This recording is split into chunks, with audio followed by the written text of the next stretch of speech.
Once again, you're back with Gabriel on the channel, and today we're going to discuss a very simple model. I'll tell you, one of my friends used to ask me whether it is ADDIE or ADDIE.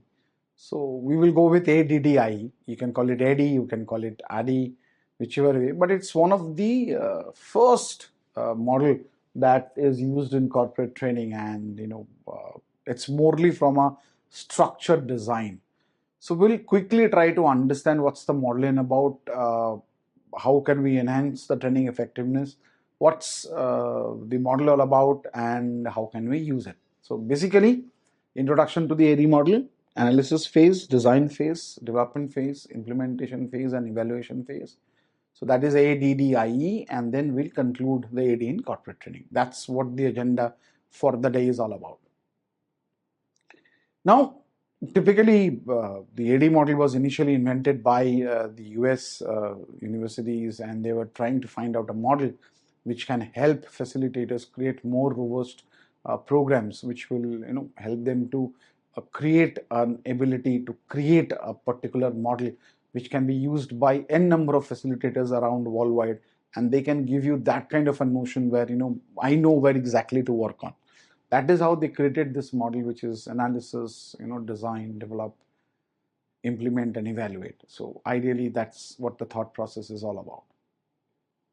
Now, to give you an overview of this model, it's a very flexible framework. I mean, the ADDIE model was actually designed to be more flexible, allowing people to adapt in various contexts. That's why it's a very flexible framework.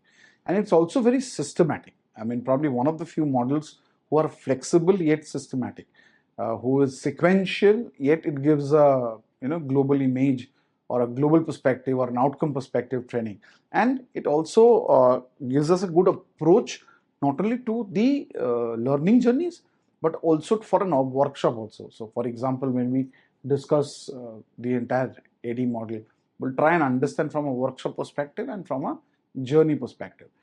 So flexible framework, systematic approach, goal-oriented design. So we will try to figure out what kind of model focuses on aligning the training programs with specific goals and objectives of the organization. We are talking about learning journeys that we are looking at. The components of the ADDIE model: analysis phase, design phase, development phase, implementation phase, and evaluation phase.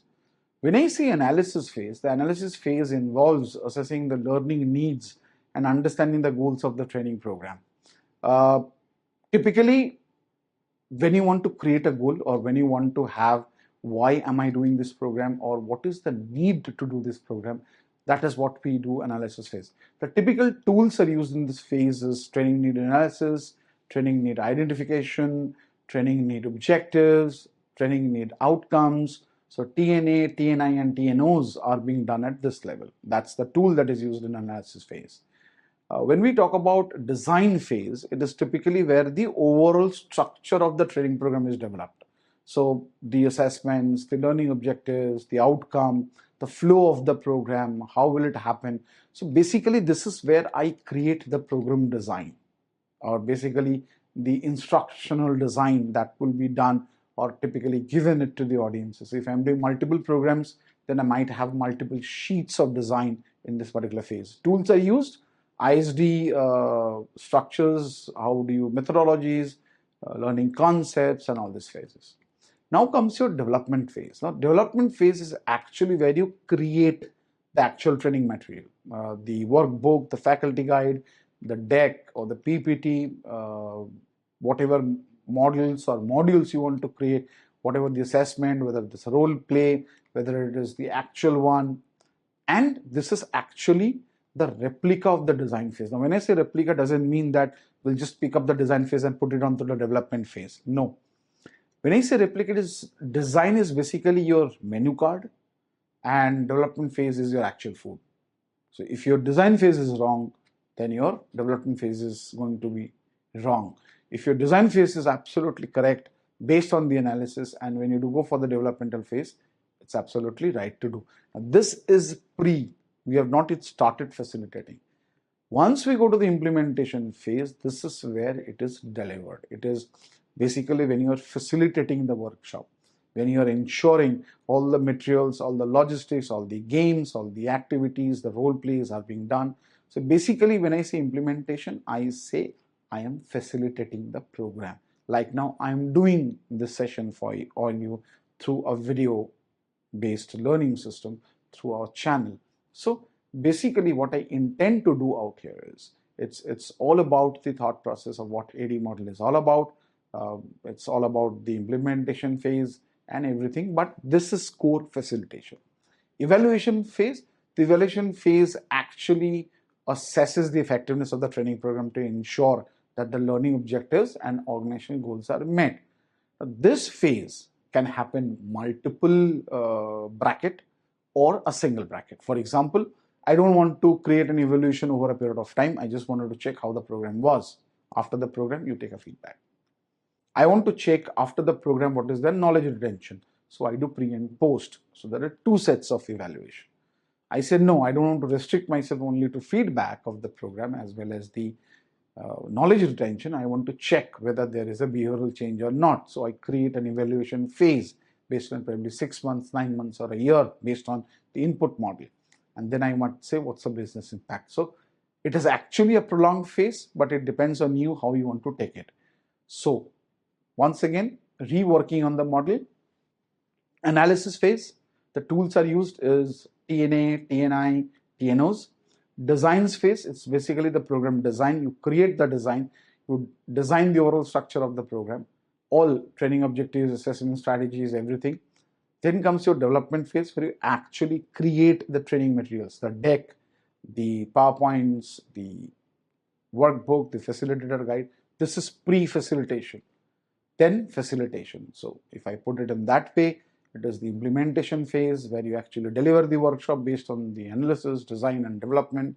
And finally, the evaluation phase where you can restrict it to 1, 2, 3, 4 phases, whichever you want to go to. So I hope you are clear. Analysis, design, development, implementation, and evaluation. Now, why would I use an ADDIE model? I mean, what's the thought about it? See, the most important thing is it gives you a structured design. So if tomorrow there is a problem, I can literally go to that particular model. So a lot of people have asked me this question, Gabriel, what if the TNA is wrong? So the simple question is, my first step is wrong, then I don't need to take any other step. And the basis of, or the genesis of all these things is that at the end of the day, if your design is, or your analysis is right, your design will be right. If your analysis and designs are right, your development would be right. If your analysis, design, and development are right, your facilitation will be right, and then the evaluation. So every step has its own model of thought process. The better way of putting it is the assessment of the learning outcomes. I mean, it allows an effective assessment of the learning outcomes, whether it's knowledge, whether it's behavior, whether it's the effectiveness of the program. Okay. Now comes your phase-wise discussion. Now, I would like to take a pause. We will start the analysis phase now. Now, I would like you to take a pause and think about it. What will you do in the analysis phase? I mean, you can go ahead and stick to the old regime of thinking, okay, I send a form, I fill on the form, please rate your training need for this year. From there, we create a program. You can do whichever you want to, but let us understand what's the analysis phase. Identifying training needs. So basically, why I need this training. So I can do it through assessing skills and knowledge, or getting into the understanding what are the current skills, what are the future skills required. The gap becomes the training need. Or I might roll out a survey form through which I can get into that kind of a notion where people would follow up. So simple say, if I can put it on a perspective. So the learning calendar of 2025-26 is about to roll out. Please rate accordingly based on your need. And we tell them the competencies that we're thinking of today. So we put in competencies as time management, collaboration, team collaboration, business etiquette, cultural communication, culture sensitivity, culture and change, leadership academy, leadership programs. We went on all these things, and then you say, please state the need, strategic thinking. So they take Once we get that, and that what becomes our training need. So assessment results are typically that guide organizations in determining the necessary training to align with company goals. When we're identifying training needs, it also leads to enhancing employee performance, because you're not doing anything from your mind. You're doing it from the fact that the entire organization can improve the employee performance and productivity effectively. Once we have done that, see, we're still in the analysis phase. Now we are defining the learning objectives. So what are the importance of the learning objectives? How do we can clearly state the learning objectives? The training programs development. See, all these things will help us to create the design. We are at analysis. We have not created anything. We're just discussing things that can be done through this ways of mechanism, your ways of thought processes. How do you do about it? What are your thought processes? How you can guide it? The ideological thought processes. All these things put together, it's the learning objective. Once the learning objectives are defined, then we go for measurable outcomes. So this learning objective will lead to what outcome? This objective can how be measured to evaluate the success of the training program. See, when you're looking at a training program, the success has three folds. One, the overall success of the training program, the impact on learners, and finally the facilitator feedback. So basically, when you're looking at the measurable outcome, this is what it is. And when you see impact on learners, that can be multifold. So for example, 3 months down the line, I want to give this people a project, and then we do a review. So these are when you're having a discussion with the stakeholders, you're having discussion with your top bosses, and you're trying to find out that one single need that will define this year's calendar. So that's how the analysis phase works. And finally, once we're done with everything, the alignment with organizational goals. Because see, I have analyzed this is my training need. I've analyzed that this training need should come up with this outcome, or this is the impact measurement area. And now how can I link that objective or create an alignment of that objective with the organizational goals? If it never happens like that, then it's not going to anything. See, understand one thing. We do lots and lots of training programs today, and that are relevant and beneficial to the organization.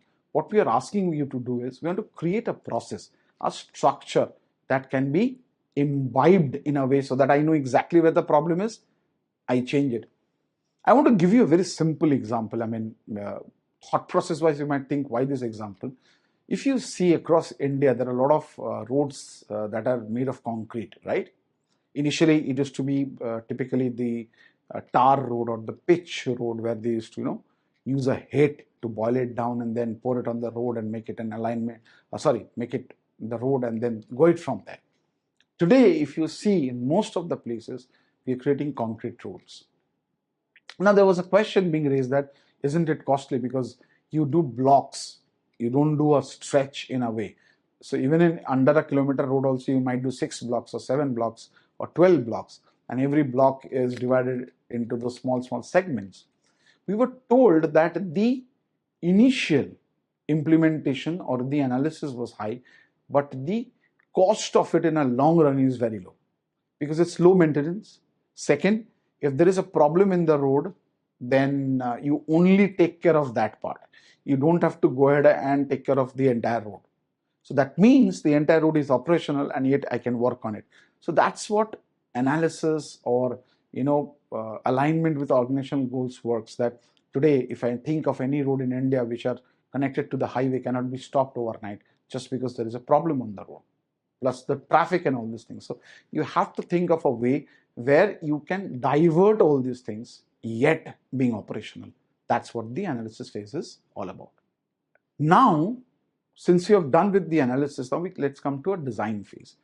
Now, before I get into the design phase, now typically if you are a trainer or facilitator and you're thinking to design something, we typically create a one-page document which talks about the session plan, the learning objectives, the methodology, and the timeline. I mean, that's typically what they do.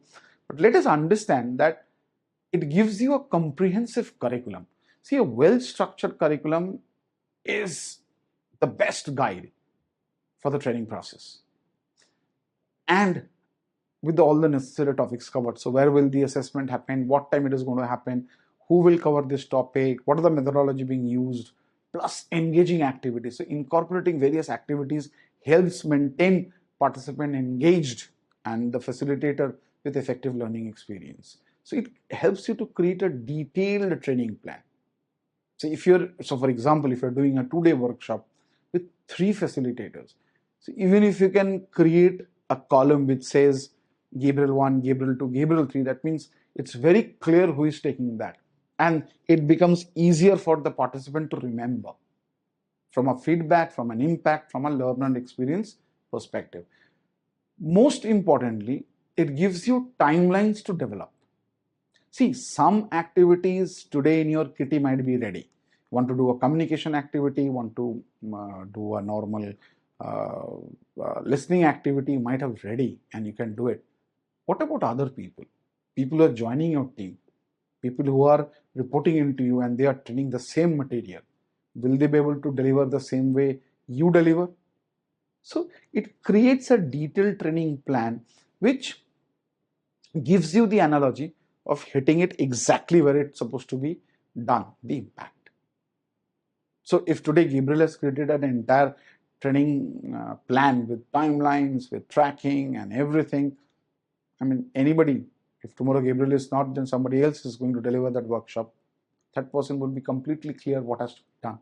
Yes, the conceptual booting may need there to be done, but if you are experienced, you know, your delivery might change. That is okay. Your facilitation way may change. That is absolutely fine. But at the end of the day, the entire thing comes down to this detailed planning. That's what design phase is all about. Now, when you are designing, it also helps you developing instructional strategies. How will you facilitate? What kind of methods will you use? Or will it be a role play? Will it be a lecture? Will it be an online course? Will it be a effective instruction? Will it be a mobile learning? Will it be a micro learning? Will it be an LMS involvement? So these all strategies come together. And then the instructional strategies will help you to design the learning experience because the facilitation improves. Because I know it's a process. It's the thought enabler point out there. And finally, you can adapt your strategies based on the various modes. I just let you know. So effective instructions must adapt the strategies based on the needs and preference of their students or trainees for optimal learning outcomes. So that is what is all in the design phase. We understood the analysis phase. We understood the design phase. Now this is where all your work is done. The discussion is done. Your design is ready. Your design is approved. Now you create the development from the design. So you can create various ways of training materials, manuals, presentation, e-learning modules. You can think of an effective knowledge delivery, maybe a Q&A session, maybe if you're doing online, maybe a poll.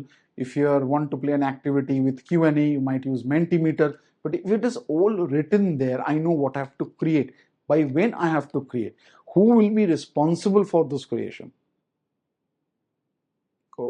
Faculty guide, participant workbook, how do I facilitate, what kind of audiences are there, all are there. It also ensures quality assurance process. See, if you're working for a company who has a ISO certification process, and trust me when I say this, as a L&D manager or head, you are responsible to create a standard. So if you have a L&D SOP there, in that L&D SOP, what kind of model are you using? How are you keeping track of the data? So these all are accurate, it's relevant, and it meets the corporate standards. It meets the educational standards because you're creating content and materials. And because we have shown that this is our analysis phase, this is our design phase, now we are developing something based on that. Then various tools. Let's say whether I would like to use a software or a hardware, or I want to record my session and use it as a pre-work before they come to the session, maybe 20-second video stating that, this is Gabriel coming from your L&D team, and we have just devised a mechanism to work for it, and because of that workability, we are going to design this, we want to deliver this. So that can be one of the tools. The other tool can be the facilitation experience. The other tool, it can be a software application. The other tool, it can be the thought process of the effective way of facilitation. Then comes your logistics and scheduling, proper planning. So if you're doing a pen and execution, so then the workbooks had to be printed locally, or will you do it from here and there? So you're setting up the entire training infrastructure.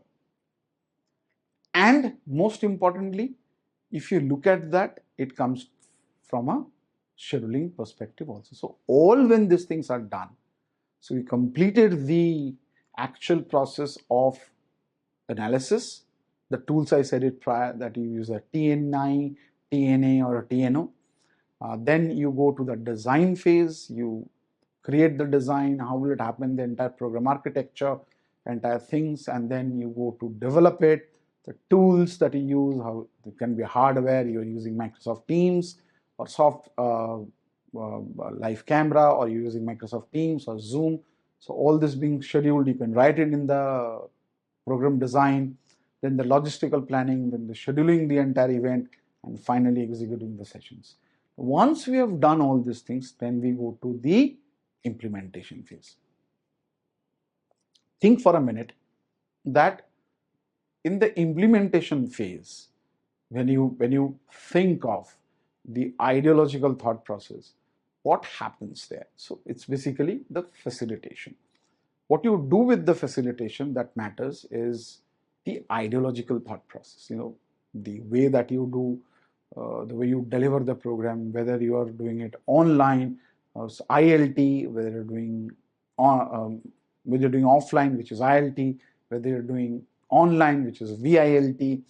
Now, activities which were supposed to happen at offline may not happen in online. So these all has been done. Now we will go and deliver the workshop. If I have a structured training session with a proper design document, my workbook, my facilitation guide, it creates an overwhelming process from the perspective of that trainer efficacy or a facilitator efficacy. So the facilitator knows, this is my faculty guide, this is what I say, this is what I tell, this is what I do, or this is what I show, this is what I tell, this is what I do. So for example, show slide 5, and there it is written slide 5 contains so and so.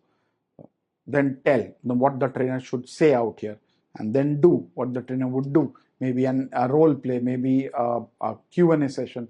So it's basically are organized according to a detailed plan to ensure a wow. And that wow is when you create as a facilitator of all these things that come to your hand. Second is the participant looks at you as a formal learning process, an ideal learning process. Wow. So it was clear agenda. It was clear what is going to happen. It is clear that the day will start with this, then we go to here, then we go to here. See, as a facilitator, what do? This is the narrative we say, right? Good morning all, this is Gabriel. We want to deep dive today with leadership development. The entire workshop is divided into 3 days. Day 1, we focus on 1, 2, 3, 4, 5.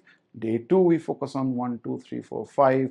And day 3 and day 4, or day 2 and day 3, we do assessments. This is the detailed agenda. An agenda is there in your participant workbook. If you can open up page 5, look at all these things and share what is your expectations.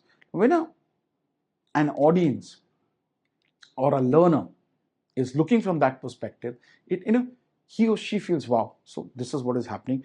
And they even do a tick mark. I've seen people have tick mark. Okay, these are the sessions that I need to concentrate on, and all these things. There are people who have written notes that this session I might ask this question. So So it not only creates a process for the facilitator, but it also creates a better process for participant engagement. And it is very crucial. And it is 100%, I've seen that the retention of knowledge is higher when that process is very, very clean and clear. Then comes the facilitation. So how would you facilitate your effective learning techniques? Your experiences requires skilled instructors to guide discussions and activities. You get into the way, like I'm standing in front of you in a session, in a video channel, and this also is a facilitation. So if I go back from the drawing board, the entire team, we analyze what kind of topics we can choose, we analyze how we'll go about it, we analyze what will be the timeline and when we can do it. Then we sat through the design board, we created various things. Once the design board was done, then the development happened. Using the development, we created, okay, this is how we create, these are the images we're going to use, we're going to execute like this, and finally I'm standing in front of you and I'm delivering something over video channel. That is fine. But at the end of the day, what you look at, how you do about it, it's all part of a process plan. You cannot think of any different things. So we spoke about the analysis phase, we spoke about the design phase, we spoke about the, you're right, development phase, and now the implementation phase. Managing the logistics, the participants' communication, the emails, the venues, everything is part of this. Everything. Your implementation doesn't stop only going and delivering a workshop and coming back. Now, typically when I typically go for a workshop, my typical time to reach the workshop is around an hour before, or not an hour, or at least 45 minutes to check everything, whether the lights are working, whether the sound system is working or not, whether the connection with the laptop is working or not. I try to go at the back end see whether the decks are visually able for the participants or not. I sit at different tables to see whether the viewing is proper or not. So the venue arrangements, the participant communication, these are all part of your implementation plan. How will you communicate? How will you keep everyone informed? How will you engage the audience? Is all part of the larger process. How will you give the material?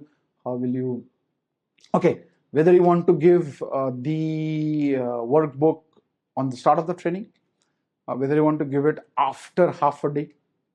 Like some workshops, I typically believe that you have to give it on the start of the program because you take all together. Again, the ADDIE model. So visual learning, they're able to view the deck. Auditory learning, you're speaking, they are speaking, and people are learning from it. So VA.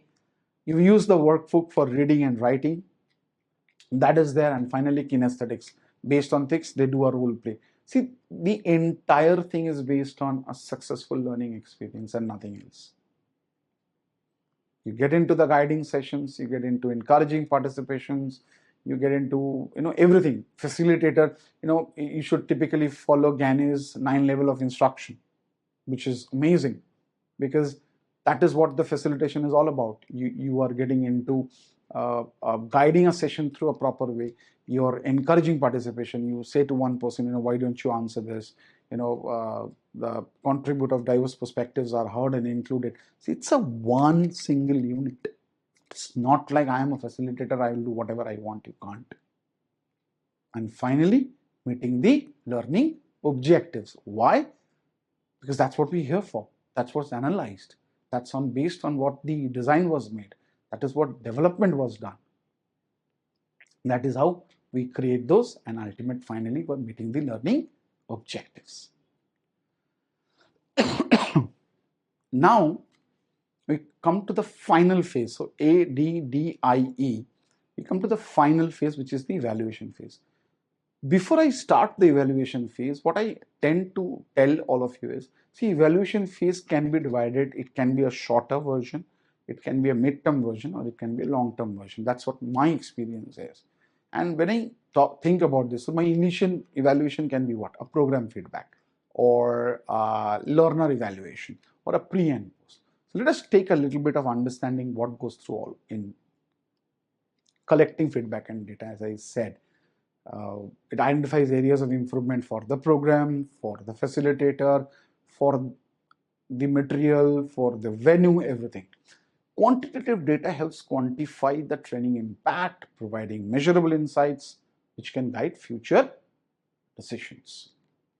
Your survey and assessments are effective when you use it properly. Again, you're collecting feedback and data. You're assessing the training effectiveness. You're going back to the design board and to check whether the collected data is determining the success of the training and meeting the objectives effectively or not meeting it effectively. Then you can decide the matrix for evaluation. What kind of matrix can you use? Will it be only feedback, only pre and post, or after around 6 months I'll do a behavioral analysis? Whatever we need, you have to decide the matrix for evaluation. You have to make an improvement based on evaluation. The way you want to do the improvement process and iterative process, ongoing requirements. It's a learning journey. Then every quarter there has to be a feedback of the training programs that you're doing.